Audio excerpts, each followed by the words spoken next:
Hi guys, Michael here from Leeds Boiler Company. I'm going to show you how to top up your water pressure on an Ideal Vogue C24 boiler. To top up your boiler with water, first pull the blue lever forward on your cold water valve. This will isolate the cold water going into the boiler and it will open the cold water going to the filling loop. Secondly, you want to open the second blue lever valve.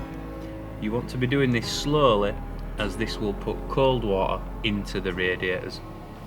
When you're opening this valve, keep your eye on the pressure gauge above. The pressure gauge wants to be roughly on 1 to 1.5 bar. So slowly turn this valve.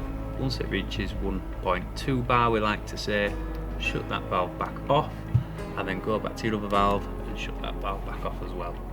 This then reinstates the cold water going to the boiler but keeps the filling valve closed.